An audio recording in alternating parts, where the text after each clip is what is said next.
안녕하세요. 오늘도 사연 살롱을 찾아주셔서 감사합니다. 올해 딱 30살 되는 서울 사는 아줌마예요.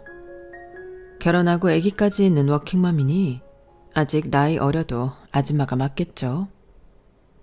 사연 살롱 구독자분들께서는 올 가을 추석 잘 보내셨나요? 제 평생 추석 당일에 이렇게 더운 날은 처음이었네요. 시모 때문에 하도 열이 받아서 더욱 덥게 느껴졌는지도 모르겠어요. 덕분에 이번 추석 사건을 계기로 절 심하게 괴롭히던 시모와는 연을 끊을 수 있게 되었어요. 그 중간 역할로는 남편보다 시부의 영향력이 결정적이었죠. 남편이란 말은 진짜 남의 편의 줄임말이 맞나 봐요. 결혼하자고 할 땐 든든한 방패막이가 되어주겠다. 중간 역할 잘하겠다고 큰소리 뻥뻥 쳐놓고는 이번에 하는 꼬라지 보니 순두부로 만든 방패인지 도통 제대로 된 방패막 역할을 하지도 못하더군요. 어쨌든 결론적으로 시모와 더 이상 엮일 일이 없다고 생각하니 하늘을 날아갈 것처럼 가뿐한 기분이네요. 왜 이렇게 시모를 싫어하냐고요? 물론 세상엔 좋은 시모도 많겠지만 저희 시모 같은 경우엔 정말 악녀가 따로 없었어요. 본인 아들이 약사라며 소위 사자 들어가는 전문직 남편 얻었으니 혼수 이것저것 해오라질 않나. 애초에 결혼을 반대하질 않나. 만일 남편이 의사였다면 시모는 혼수로 빌딩 한 채 해오라고 했을 거예요. 그나마 약사인 게 다행이네요. 어이없는 건 저도 나름 우리나라 최고 교대 졸업하고 신부감 1위인 초등학교 교사라는 점이에요. 초등학교 교사가 퇴근도 좀 빠르고 방학도 있고 해서 아기 키우며 맞벌이하기 최적의 직업 아닐까 생각해요. 학생들 인성 및 지성 면에서 교육시키는 것에 대한 자부심도 있고요. 죽을 때까지 교사연금도 나오고요. 제가 정말 어렵게 자랐거든요. 그 어렵고 험난한 가정환경 속에서도 이 악물고 공부하여 안정적인 직장까지 얻었는데 이게 그렇게 폄하받을지 몰랐어요. 바로 시모한테 말이죠. 제가 더 억울하고 분통한 건 악녀 시모가 저만 구박하고 무시한 게 아니라 우리 친정 엄마까지 들먹이며 괴롭혔단 점이에요. 저희 엄마는 가정폭력이 있었던 친정 아빠 탓에 진짜 가시밭길을 걸으셨던 분이거든요. 하도 스트레스를 받고 살아서 단 것도 싫어하시는 분이 심한 당뇨에 걸려 눈도 잘 안 보이고 여러 가지 합병증에 먹는 약도 엄청 많네요. 100세 시대에 60대밖에 안 되는 젊은 나이인 친정엄마가 온갖 병을 얻어 골골대는 모습을 보면 제 마음이 찢어질 듯 아프답니다. 그런 우리 엄마를 상견례 자리에서부터 욕되게 했던 시모였어요. 정말 상견례 때 시모 죽방 한번 날리고 결혼을 파토냈어야 했는데 그놈의 정이 뭔지 우유부단한 제 성격 탓에 그대로 결혼 진행해버렸네요. 아직 30밖에 안 된 제게 참 많은 일이 있었죠. 나름 산전수전 공중전까지 다 겪은 여자랍니다. 그 한많은 인생살이 한번 들어봐 주시겠어요? 제가 원래 친한 사람들에게도 제 어린 시절 얘기며 안 좋은 이야기들은 잘 안 하는 스타일인데 사연살롱의 청자분들에겐 고해성사하듯 다 말씀드리고 싶어요. 임금님기는 당나귀기다 라고 제 비밀스러운 이야기들을 이곳에 외치고 싶은 심정이랄까요? 그럼 제 속이 좀 후련해질 것 같아서요. 이제부터 제가 살아온 인생 이야기를 펼쳐내 볼게요. 끝까지 들어보시고 수고했다 한마디 해주시면 제게 큰 힘이 될 것 같습니다. 지금부터 시작할게요. 아빠에 대한 첫 기억은 역시나 밥상을 뒤집어 엎고 고성을 지르는 것이었어요. 그게 얼마나 충격이었으면 한 4살쯤에나 겪었던 그 장면을 지금까지 아주 상세히 다 기억하고 있을까요? 그날 아빠가 입었던 티셔츠며 엄마에게 손찌검을 하던 장면, 방에 널브러진 찌개, 밥, 반찬들이 다 기억나요. 그렇게 사이가 안 좋고 엄마를 구박할 것 같으면 차라리 이혼을 해주던가.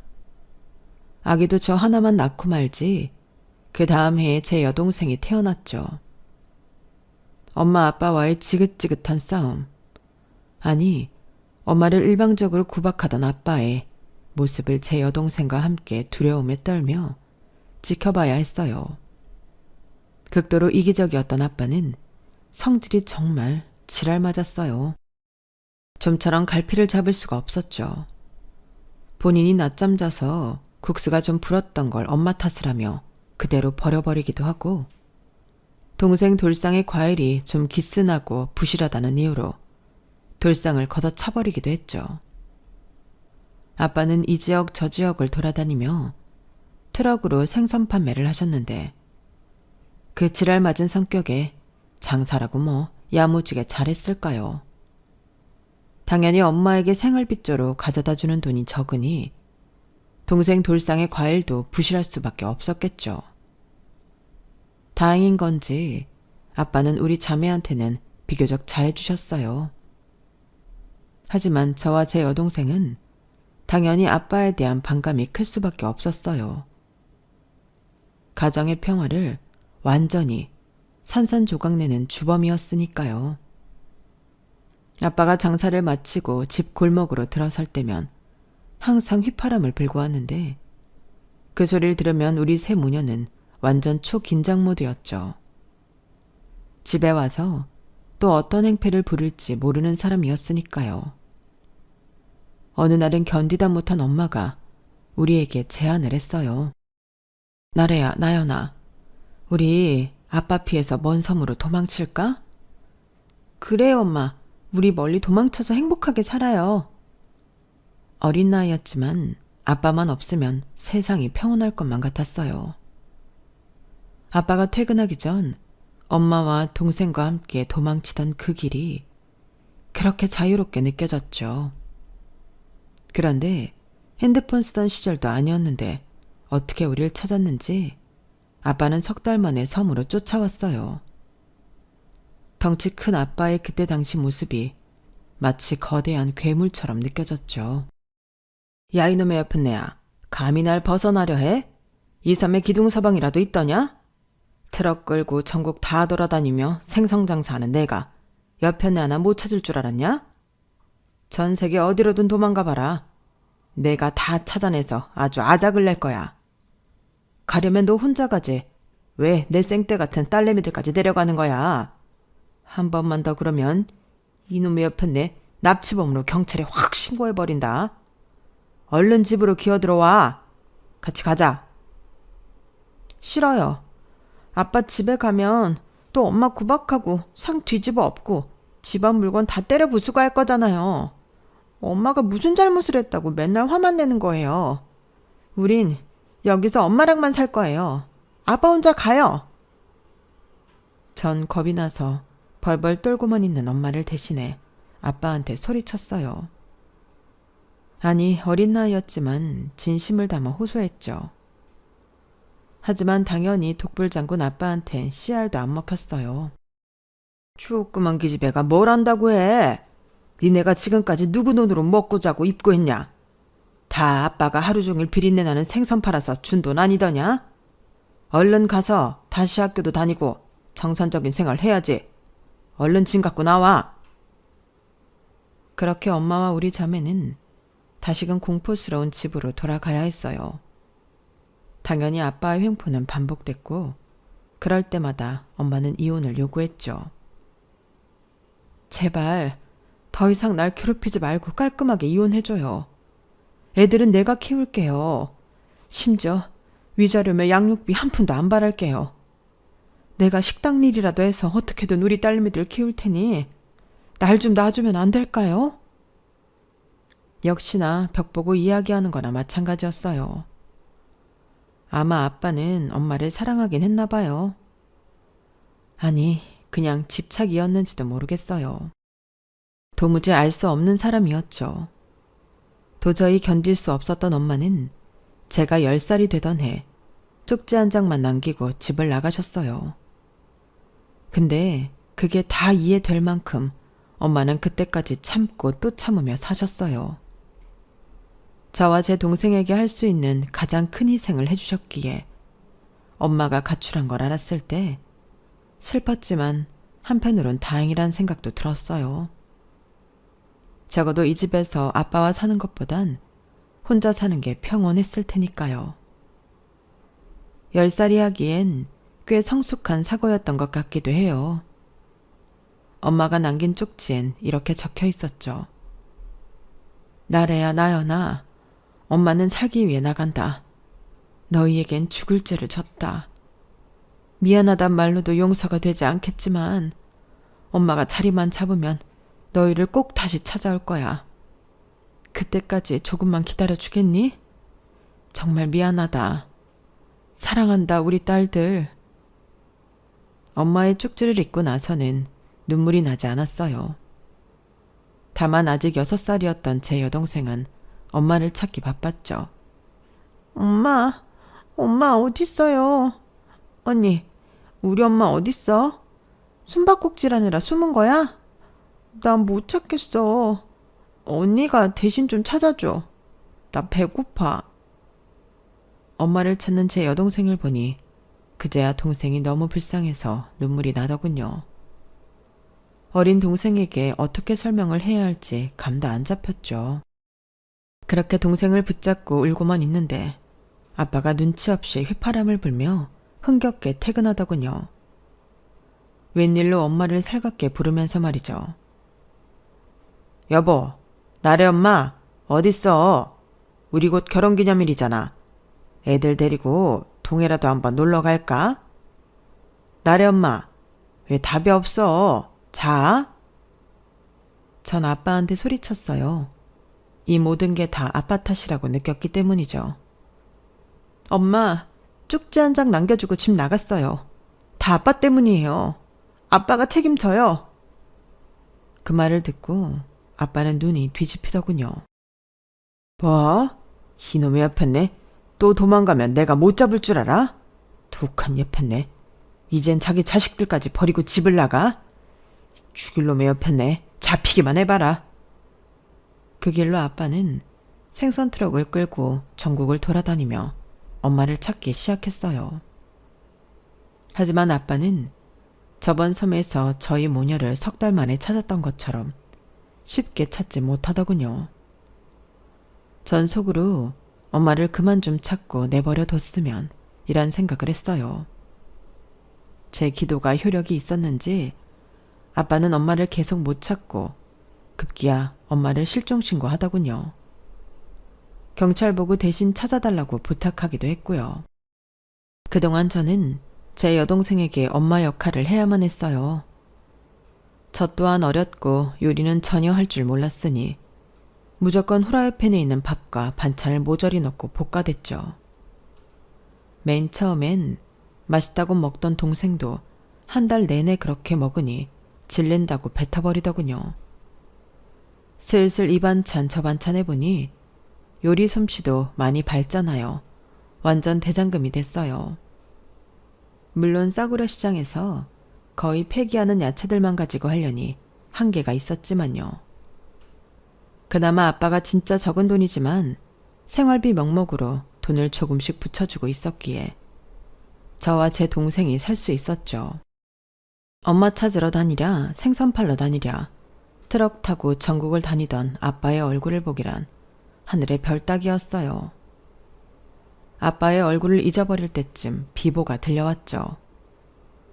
거기 김순돌 씨 댁 맞습니까? 따님 되시죠? 김순돌 씨가 졸음운전하다가 낭떠러지 아래로 떨어지는 사고가 났습니다. 현장에서 사망하셨긴 한데 병원 측에서 가족이 있어야 사망 선고를 내릴 수 있다고 하니 지금 바로 병원으로 와주시겠습니까? 너무 충격이었어요. 아직 미성년자인 제가 그곳까지 어떻게 가는지도 몰라서 주인집 아저씨 차를 타고 동생을 데리고 병원에 갔어요. 역시나 주인집 아저씨의 금전적인 도움으로 아빠를 화장하여 유골까지 가져올 수 있었죠.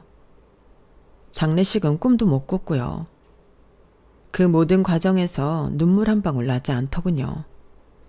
그만큼 아빠에 대한 원망의 마음이 컸나 봐요.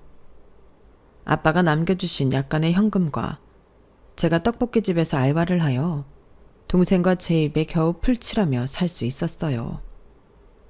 그러면서도 공부에 대한 끈은 절대 놓지 않았어요. 하루에 4시간만 자면서 모든 걸 완벽하게 해내려 했었죠.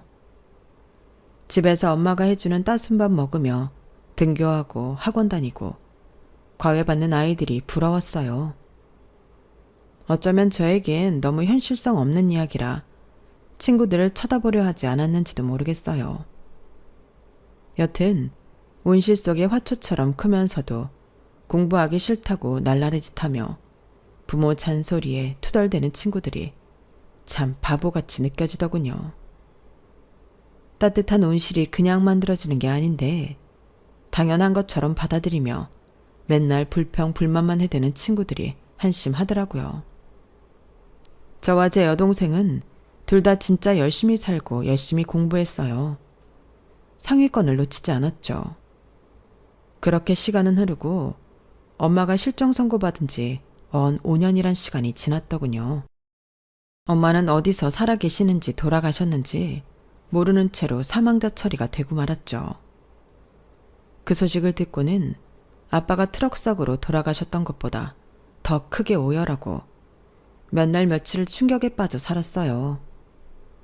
그토록 모범생이던 제가 학교도 며칠 빠질 만큼 생의 의미를 잃었던 시간이었죠. 하지만 저는 다시금 잡초처럼 일어나야 했어요. 저와 4살 차이지만 딸처럼 키웠던 제 여동생을 위해서라도 말이죠.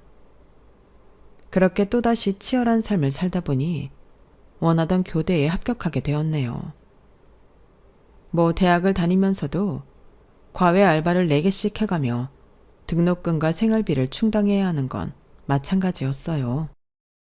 다른 친구들은 미팅 소개팅에 젊음에 만끽하기 바빴지만 제게 그런 건 다 사치였죠. 고단한 삶을 이어가던 저한테 아주 큰 사건이 벌어졌어요. 어느 날 갑자기 경찰에게 연락이 오더군요. 박명자 씨 따님 되시나요? 메리아스 공장에서 일하던 박명자 씨가 다른 사람과 분쟁이 생겨서 경찰 조사받던 중 박명자 씨가 사망자 처리된 사람이란 걸 발견했습니다. 사연을 듣자 하니 폭력적인 남편 때문에 10년 전에 집을 가출했다고 하는데 어서 경찰서로 와주시겠어요? 딸을 무척이나 보고 싶어 하네요. 이제 성인이 됐을 거라면서요. 네? 뭐라고요? 박명자면 저희 엄마인데? 저희 엄마가 살아계세요. 지금 당장 갈게요. 이게 꿈인가 생시인가 볼을 몇 차례나 꼬집어가며 대강 나갈 채비를 했어요. 아직 16살인 동생에게 사실을 말할까 말까 잠시 고민하다가 이제 동생도 많이 컸으니 함께 경찰서로 향했죠. 동생과 저 둘 다 택시를 타고 엄마가 계시다는 경찰서로 향하는 길에 아무 말도 할 수 없었어요. 정적 많이 흘렀죠. 둘 다 벌벌 떨면서 엄청나게 긴장하고 있었거든요. 그곳에 도착하니 진짜 엄마가 있었어요. 10년이 지나서 조금 나이 들긴 했지만 예전에 그 예뻤던 우리 엄마 맞더군요.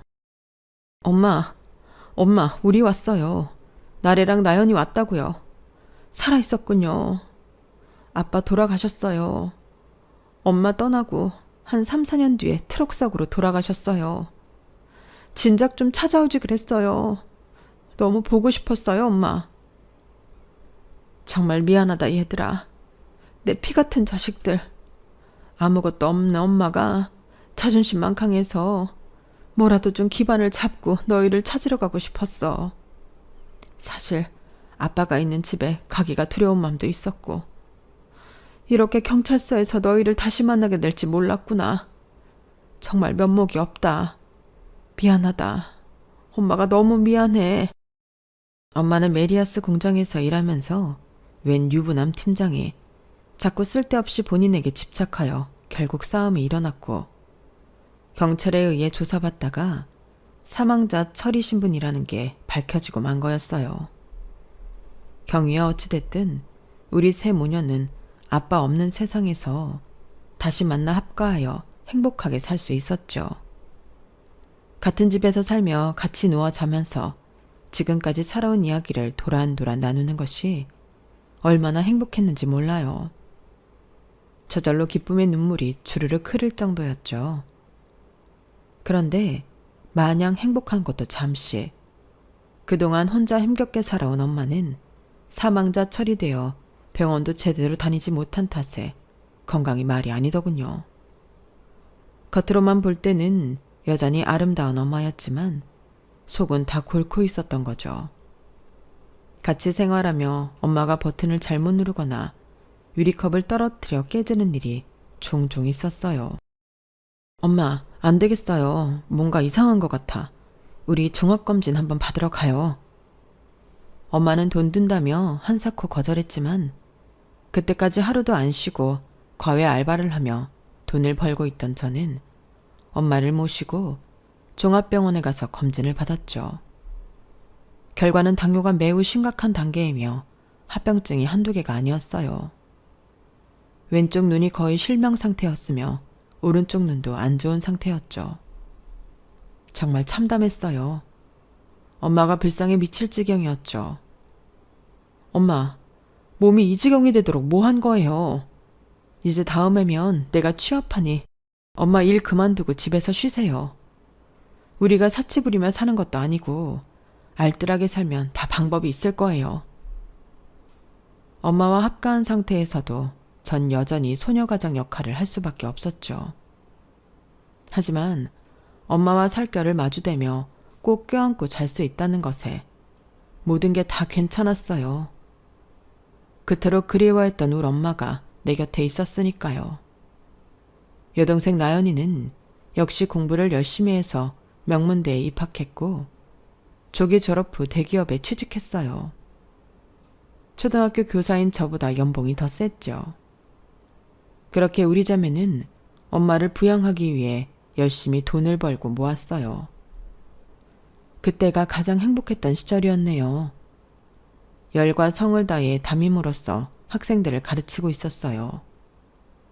아직 초등 저학년이었던 아이들이라 제가 거의 키웠다고 보는 게 맞을 것 같아요. 그렇게 직장 생활을 열심히 하고 있는데 같은 동료 선생님께서 제게 자기 남동생과의 맞선을 제안하더군요. 김나래 선생님, 얼굴도 예쁘고 성격도 차분하니 인기 좀 많았을 것 같은데 왜 아직도 남자친구가 없어요? 듣자 하니 못소리라던데? 내 남동생 한번 만나볼래요? 내 동생이 나이가 좀 많긴 하지만 약사에 강남에 집도 있고 우리 아빠도 고위공무원 퇴직하신 분이고 엄마도 교양 넘치시는 인자한 분이고 우리 집 나름 뼈대 있는 가문이라고요. 성격이 꽤 좋아 보였던 선생님이었기에 그분을 믿고 맞선 제안에 오케이 했어요.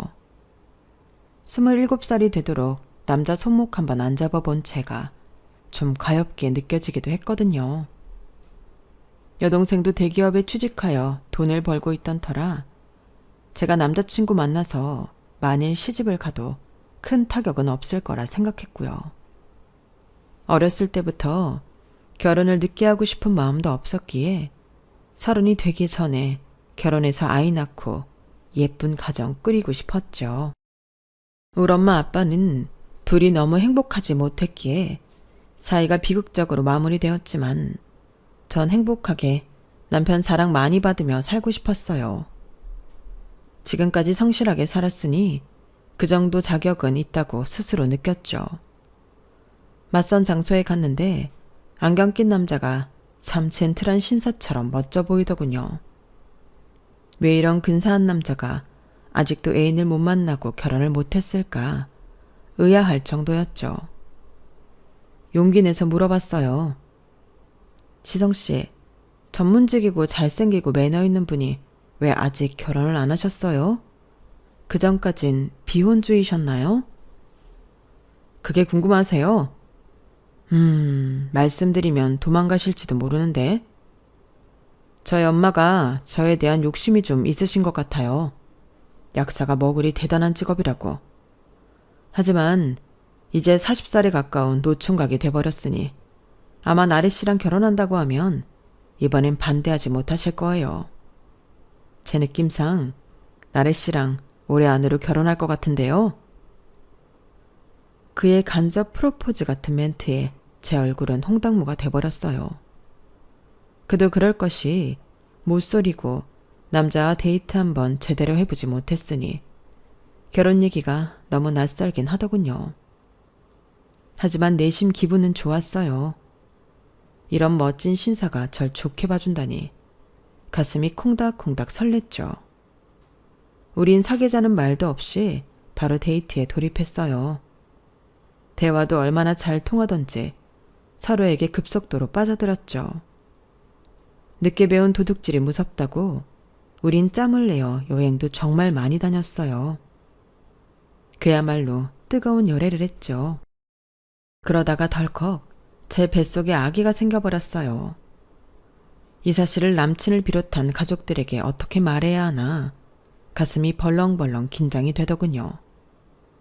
우선 아기 아빠인 남친에게 말했더니 너무 기뻐하더라고요. 참 다행이었죠. 자기야, 장모님께 얼른 말씀드려. 나도 우리 집에 말씀드려서 상견례 일정 잡을게. 배가 더 나오기 전에 얼른 웨딩드레스 입자고. 우리 셋이 너무 이쁘겠다. 그렇게 급속도로 상견례는 진행되었어요. 엄마는 당연히 제 선택을 전적으로 믿어주셨고 임신을 축복해 주셨죠. 상견례 자리에 제 여동생까지 데리고 나갔어요. 그 어느 때보다 긴장되는 자리였죠. 남친 쪽 부모님을 따로 뵙는 절차 다 생략하고 바로 부모님 대 부모님으로 상견례 먼저 하는 거였으니까요. 그 전에 듣기로 예비 시모는 교양이 넘치는 분이고 예비 시부도 고위 공직자 출신으로 점잖은 분이라고 하니 고상한 분위기로 잘 마치고 오자란 생각만 했죠. 그런데 초장부터 그 계획이 산산조각 나더군요. 어머님 안녕하세요. 일전에 찾아뵀어야 하는데 이렇게 상견례를 먼저 하게 됐네요. 야, 네가 우리 지성이 꼬드겨서 임신했냐? 우리 아들이 사자 들어가는 전문직이라 있는 집 딸내미랑 결혼시키려고 그렇게 했었는데 겨우 가난하기 그지없는 집 딸내미를 데려와? 너 열쇠 몇 개 해올 수 있냐? 우리 아들은 심지어 강남의 빌라도 한 채 갖고 있는 사람이야. 넌 네 명의로 된 게 뭐 하나라도 있긴 하냐? 아, 속 터져. 아들아, 네가 뭐가 못나서 저런 여자애랑 결혼을 하냐? 너 일부러 엄마 엿먹이려고 가난한 애 임신시킨 거지? 그동안 결혼할 여자들 반대했던 것 때문에 그렇지? 전 너무 놀라서 벙 쪄버렸어요. 그런데 예비 시모가 같이 당하고 있던 친정엄마까지 건드리니 더는 못 참겠더군요. 아니 아줌마, 대개 딸내미가 학교 선생이라며. 대체 교육을 어떻게 시켰길래 임신이나 하고 돌아다니게 해요? 듣자 하니 아줌마는 당뇨병 환자라 눈도 멀었다면서요. 양쪽 눈 다 횟가닥 까버리면 결국 자식들이 돌봐야 할 거 아니에요. 아, 가난하면 건강하기라도 하든가. 전 폭발해버렸죠. 어머님, 초면에 말씀이 너무 심하신 거 아니에요? 가만히 있는 저희 엄마한테까지 모욕을 주시고 우리 엄마가 건강이 안 좋아지고 싶어서 안 좋아진 겁니까? 어느 하나 보태준 것도 없으면서 왜 이러세요? 대개 아드님이 무슨 대통령, 아니 의사라도 됩니까? 저도 안정된 직장 다니고 있는 여자인데 무슨 창녀 취급하는 것도 아니고. 진짜 기분 나쁘네. 집에 가요 엄마. 일어서세요. 바보같이 가만히 있던 남친은 절 붙잡았고 예비 시모한테는 예비 시부가 한바탕 퍼부어 주더군요. 아니, 이놈의 여편네가 당신은 뭐 그리 잘 살아왔다고 사돈을 욕해. 맨날 그놈의 돈. 화투나 치러 가서 돈 다 잃고 대체 내가 갚아준 도박비만 해도 얼마냐고. 사치는 또 왜 이렇게 심한지. 강남 빌라 15평짜리 그거 다 대출로 산 거면서 뭐가 그리 대단하다고. 아유, 사돈, 정말 미안합니다. 얘야, 화 풀고 일단 집에 가서 쉬거라. 나중에 따로 다시 만나자. 그렇게 상견례는 개판으로 파토나고 말았어요.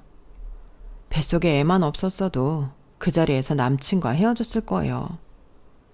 그런데 뱃속의 아이가 어느새 심장 소리까지 들려주는 주수가 되니 마음이 복잡하더군요. 친정엄마가 제 마음을 정리해 주셨죠.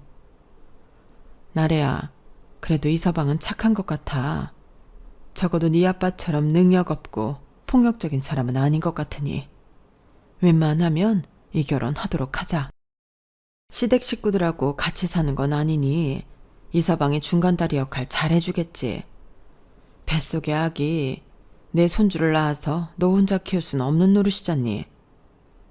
엄마와 저는 함께 부둥켜 안고 펑펑 울었어요. 예비 시모한테 너무 실망이 컸거든요. 친정엄마한테도 너무 죄송한 마음이 컸고요. 제가 다시금 결혼 결심을 굳히자 이번엔 혼수 공격이 들어오더군요. 시모는 제게 직접 전화를 걸어 무리한 혼수를 요구했죠. 야, 우리 집에 빈손으로 입성할 생각은 추워도 말아라. 애가 들어섰다니 울며 겨자 먹기로 결혼은 허락해 준다만 지금 지성이 대형 약국에서 월급쟁이 약사하고 있는데 약국 하나 차리게 보증금 내놔라. 그리고 강남집 대출도 다 갚아주고 말이야. 알았지? 시모는 지 할 말만 하고 일방적으로 전화를 끊어버렸고 저는 남친에게 퍼부을 수밖에 없었어요. 어머님이 혼수로 자기 약국차를 보증금이랑 강남 빌라 대출금 원하시는데 나 그거 다 해줄 돈은 없어. 내가 벌어놓은 돈이랑 대출까지 받아서 딱 1억 5천 해갈 테니 어머니께 그렇게 전해줘. 앞으로 내가 벌어서 혼수 대출은 갚을게. 그렇게 얼추 마무리 짓고 결혼식을 올렸어요. 강남 호텔에서 결혼하라는 걸 제가 바득바득 우겨서 최대한 싼 곳에서 칙을 실었죠. 강남 빌라 한 채 있다는 것도 대출 빼고 현 세입자 보증금 빼주고 하면 거의 깡통이더군요. 그것도 모조리 대출로 해결하고는 꾸역꾸역 그곳에 들어가서 신혼생활을 시작하긴 했어요. 뱃속의 아기는 무럭무럭 자랐고 행복하게 출산할 날만 기다리고 있었는데 마지막 세부 초음파 검사에서 심장에 구멍이 있다는 사실을 발견했죠.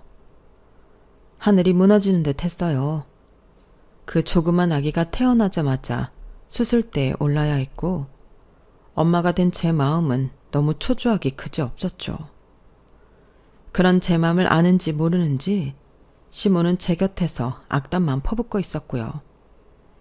야, 못 살아서 거지 같은 음식만 먹고 자랐는지 왜 심장병 걸린 아기를 낳은 거냐? 니네 친정엄마도 약하다더니 우리 손주도 외할머니 닮아 약해 빠진 거 아니냐? 어머님, 갓 태어난 손주한테 친할머니로서 그렇게 악담을 퍼붓고 싶으세요? 제발 채통 좀 지키세요. 시모와의 트러블은 그 후에도 계속됐어요. 시부가 시모더러 맨날 돈돈거린다더니 사실이더군요. 저한테까지 돈 요구가 계속되었죠. 일부러 시모 전화를 피하니 이젠 카톡으로 집요하게 돈 달라더군요. 며느라, 5천만 원만 급전으로 안 되겠니? 지금 카드 돌려막기 하고 있는데 위태위태하구나. 내가 석 달 만에 갚을게. 지금 투자 알아보고 있는 게 수익성이 아주 좋아. 며느라, 왜 CM이 카톡을 읽지 않는 거니? 전화도 안 받고 말야. 설마 일부러 내 연락 피하는 거냐? 괘씸한 것. 야, 김나래, 너 죽고 나 죽고 하자는 거냐? 내 성격 급한 거 몰라서 그래. 얼른 전화 받아. 5천만 원 아니고 1,000만 원이라도 내놓으란 말이다. 어쩔 땐 시모가 정말 미친 여자처럼 느껴지기도 했어요. 나한테 돈 맡겨놓은 것도 아닌데 맨날 돈 달라는 꼴이라니. 시모는 상대하고 싶지도 않았기에 또다시 남편에게 화풀이할 수밖에 없었죠. 소리 아빠, 어머님이 보낸 카톡 좀 봐봐. 우리 소리 보고 싶단 말은 한 번도 안 하고 계속 돈 달란 소리만 하잖아. 완전히 노이로제 걸리게 생겼어. 자기 결혼 전에 시댁과 나 사이 방패막이 잘해준다며. 그 약속 다 어떻게 된 거야? 독박 육아하는 것도 힘들어 미치겠는데 자기 정말 이럴 거야? 미안해 소리 엄마. 내가 우리 엄마한테 진지하게 한번 말해볼게. 다시는 돈 달랄 연락 못하도록 말이야. 아마 아빠나 나나 누나한테 지금껏 맨날 돈 달라다가 빠꾸 먹어서 며느리인 자기한테 그러는 건지도 몰라. 우리 엄마가 경제관념이 좀 부족해서 말이야. 정말 미안해. 어머님은 진지하게 말해선 당최 듣지 않는 분이야. 세게 말해. 강하게 얘기하라고. 우리 엄마 아빠가 사이가 엄청나게 안 좋았기에 전 결혼하면 남편과 알콩달콩 행복하게만 살고 싶었는데 시모가 그 평화를 다 깨고 있었죠. 심지어 시모는 절 괴롭히기 위해서인지 본인이 다 없앤 제사를 다시 부활시키더군요. 우리 집안 뼈대 있는 가문인 거 잘 알고 있지? 앞으로 제사상은 최대한 정성을 다해서 상다리 부러지게 차리도록 해라. 제사 전날부터 와서 시장 보고 다 해야 한다. 내가 보기엔 뼈대라곤 찾아볼 수 없는 집안 같건데 갑자기 며느리인 제가 들어오니 없던 뼈대를 찾더군요. 진짜 어이가 없었죠. 시모는 마치 며느리인 절 괴롭히기 위해 태어난 존재 같았어요.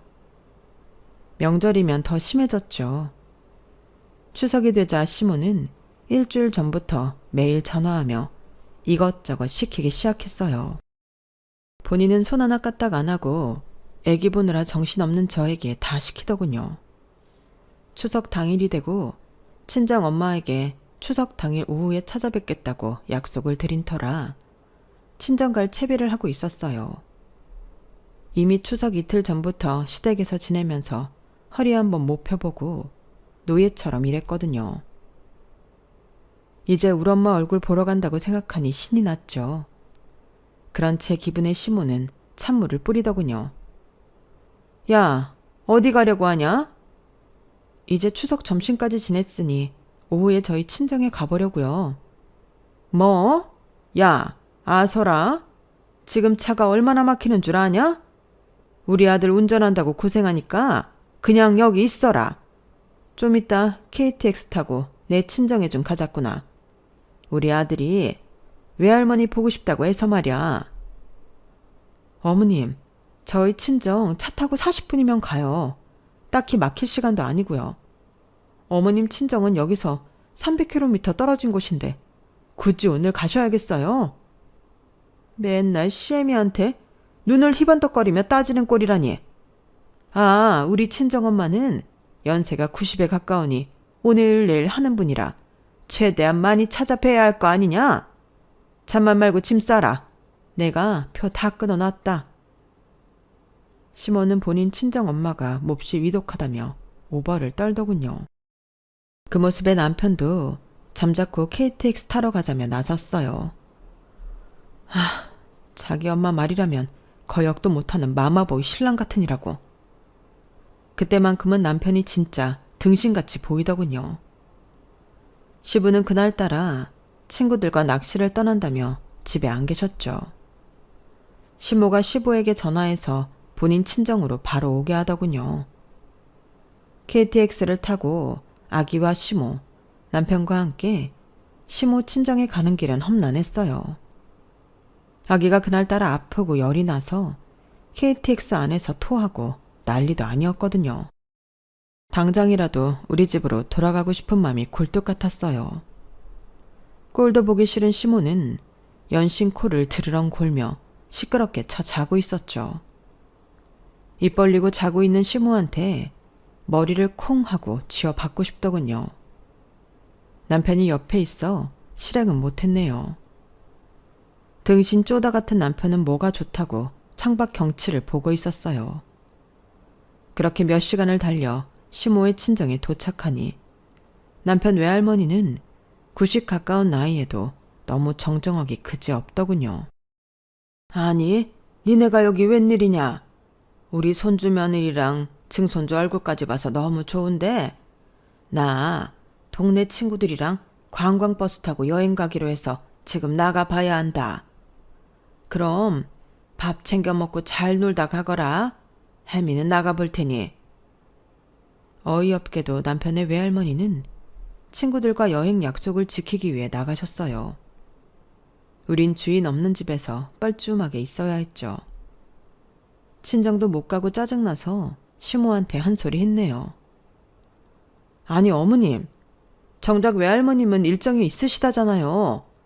300km 떨어진 이곳엔 대체 왜 온 거예요? 저 친정도 못 가게 맞고 말이죠. 야, 친정 못 가게 내가 막았냐? 길이 막히니 우리 아들 운전하느라 고생할까봐 그랬지. 가난한 친정 백날 가봐야 돈이 나오냐 떡이 나오냐. 잔말 말고 이 집 청소나 좀 해드려라. 아기를 남편에게 맡기고 남의 집 청소를 해야 했어요. 친정 엄마에게 사정이 생겨 못 간다고 말씀은 드려놨지만 엄마가 너무 보고 싶어 눈물이 뚝뚝 흐르더군요. 그때 시부가 그 집에 도착했어요. 저희를 보고는 놀라시더군요. 아니 아들아, 며느라, 니네가 왜 여기 있냐? 처갓집 안 가고 이모 온 곳까지 웬일이야? 전 서러움에 울음이 터져버렸고 남편이 절 달래며 대신 대답해줬어요. 아, 저기 엄마가 외할머니 한번 보자고 해서 KTX 타고 내려왔어요. 근데 외할머니는 동네 분들하고 관광버스 타고 가셨네요. 뭐? 아니 명절인데 처갓집에도 방문해야지. 당신이 며느리 집에 못 가게 한 거지. 당신 심보 뻔해. 이 악독한 시어머니 같으니라고. 맘 좀 곱게 쓰면 어디 탈라? 아, 지겨워. 당신 같은 악처랑 사는 것도 진짜 지겨워 죽겠다고. 뭐요? 아니 당신까지 나서서 왜 이래요? 며느리가 저렇게 서럽게 울고 있으니 다들 나를 악녀 취급하는데 며느라, 입이 있으면 한번 말해봐라. 내가 언제 한 번이라도 너 괴롭힌 적 있더냐? 어머님, 어머님께서 저한테 맨날 돈 빌려달라고 하고 저희 집 가난하다며 욕하고 비난 카톡 아버님께 다 보여드려요. 제가 우리 딸 낳고 단 하루도 맘 편히 쉬어본 적이 없어요. 아기 때문에 제대로 못 자고 몸도 고단한데 어머니께서 맨날 절 괴롭히시니 도저히 못 살겠어요. 이젠 그만하고 싶어요. 소리 아빠랑 갈라설래요. 저 혼자 아기 키우며 사는 게 100번 1000번 낫겠어요. 제가 이혼 선언을 하고도 제 스스로가 흠칫 놀랐네요. 속에 골마있던 게 다 터져버린 느낌이었죠. 그래도 속은 후련하더군요. 등신 쪼다 같은 남편과 더 이상 살고 싶지도 않았고요. 저도 육아휴직 끝나고 복직하면 돈 벌어서 우리 딸 하나 거뜬히 먹여 살릴 수 있을 것 같았어요. 제 여동생을 키워본 경험이 있기에 자신 있었죠. 그래, 진짜 이혼하자. 이런 결심으로 아기 짐과 제 짐을 챙겨서는 그 집을 나오려고 했어요. 그랬더니 시부가 절 붙잡고 만류하더군요. 아가, 소리 엄마야. 절대 이혼만은 안 된다. 우리 아들이 마음이 어려서 갈피를 못 잡아서 그렇지. 남편으로 봐서는 착한 아이니까 이 시애빌 봐서라도 한 번만 참아주렴. 이혼은 내가 하마. 뭐라고요? 당신 지금 뭐라고 했어요? 당신이 이혼을 하겠다고요? 나 참, 다 늙어서 무슨 이혼? 왜? 아직 60대면 팔팔한 나이 아니야? 20대 초반 멋 모를 때 결혼해서 지금까지 40년 넘게 당신이랑 살면서 진짜 단 하루도 행복한 날이 없었어. 맨날 사고나 치고 빚이나 지고 다니니 공무원 월급으로 그 돈 메꿔주는 게 얼마나 힘들었는 줄 알아? 더 이상은 당신 같은 악마랑 못 살아.